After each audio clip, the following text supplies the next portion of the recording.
Orthodox Christianity. Share me a little bit about your journey. Were you always an Orthodox Christian, and sort of what drew you to the faith? Why did you initially, as someone like in my position, see Orthodoxy and go, hey, that might be the truth? What led you to that? I was raised Baptist, and by the time I was about 18 or 19, I started getting more serious about religion, theology, philosophy. I wanted to study it at an academic level.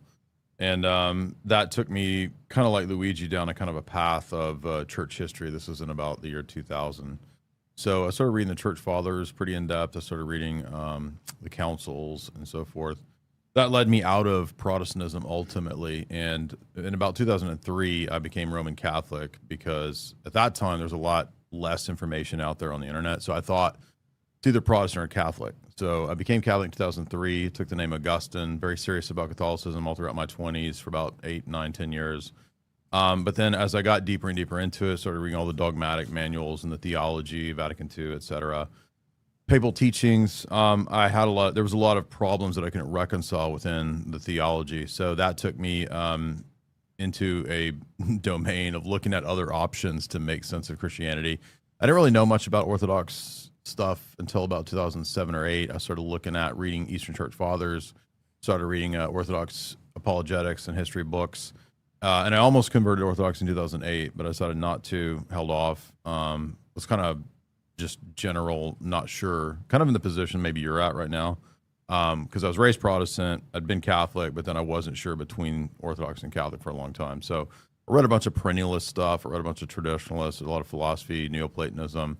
And then about 2015 or 16, I got more and more serious about reading the Church Fathers again, went back through biblical theology. That was always something I was really interested in. So that got me back into Orthodoxy. And then I converted, I became a catechumen in 2017, then it was received in either the end of 2017 or 2018. So about 7 or 8 years now of being Orthodox. I don't really regret it or anything like that. I would never go back to Protestant or Roman Catholic. So, yeah, I think my situation is unique because I was both. Like I was Protestant, I was serious Roman Catholic for almost a decade.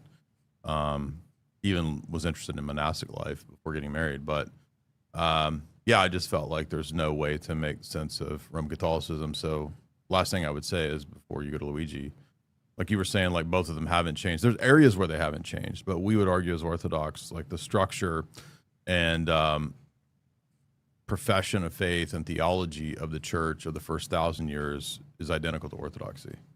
But the things that you see in the Roman Catholic world in the second millennium are significant departures. So the innovations of like the Reformation, it's actually the papacy that's the first innovation, because the papacy begins to say in the 1300s that you have to believe in the Pope as a world ruler also to be saved. That's no longer like a politicization of the church, right? And that is just genuinely a Roman Catholic government that was set up at some point, right? Well, yeah, I mean the papal states, but the Pope is basically saying to the kings and the emperors that he is also a world ruler above all kings and emperors. So he's King of Kings. And then we would say that post-Vatican II, that doctrine has actually just completely been discarded and in fact is frowned upon.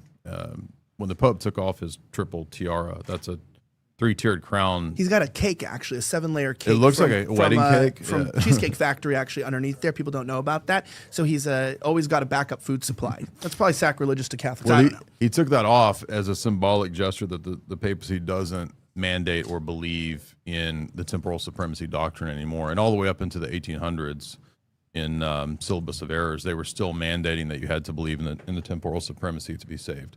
So that's one clear contradiction among many, like the death penalty is another one where they taught the necessity of, through natural justice, the state punishing with the death penalty for hundreds of years. Now, post John Paul II and post Pope Francis, that's contrary to the gospel. So the Catholic Church has rejected the death penalty in most cases. Another moral contradiction. So there's many of these, but so to summarize to people, so I'm going to go to Luigi here to summarize because I want to get the contradictions. I want to know a lot more information that we'll talk about later. But your journey then wasn't like you just went into an evangelical church, which a lot of people do. You saw Justin Bieber there. You felt the Holy Spirit, as they would say, and you were like, hey, wow, I feel like I'm home, you know, and then you got your coffee and then you Well, if I was started Diddy, tithing. if I was Diddy, I would feel Justin Bieber. Yeah, oh yeah. You would be feeling Justin Bieber. Right. Justin Bieber wouldn't be feeling you. Right. Holy Spirit might have been a concoction that was in a baby oil bottle, so they call it the Holy Spirit. And might have been a different kind of spirit. But so yours was actually like reading. You saw contradictions. It was a logical line. And that's kind of weird to me as evangelical background, is like, you know, a lot of what we do, especially being Pentecostals, really my background, you know, a lot of it's from feeling, and like, you know, it's an emotional connection. And it's like, you know, they kind of like, most of these guys haven't read a single book, you know, regardless. Yeah. So it is kind of weird to see. Most of these pastors pride themselves not being educated, not going to seminary, not reading books. That's sort of like the pride of the non-denominational. Like, I'm not educated. I just got saved yesterday, brother, and I'm a pastor. Yours is sort of the opposite lineage there of like, you grappled with it. Yeah, a lot of you're right. The evangelical world is a lot of emotionalism, a lot of sensationalism, anti-intellectualism. That wasn't my path because, you know, I was studying philosophy in undergrad, so I wanted to be rigorous in the way that I defended my beliefs. And so even when I was a Protestant, I was into Greg Bahnsen and Cornelius Van Til, who are famous Protestant apologists that are very logical and rational about the way they defend the faith. So I was always drawn to that. But yeah, I mean, it wasn't just book stuff. Like, I was, you know, involved in the local Roman Catholic Church. I went to Latin Mass for about 7 or 8 years. So I was very serious about my traditional Catholicism before just finally saying there's no way to make this, you know, post-Vatican II thing work. So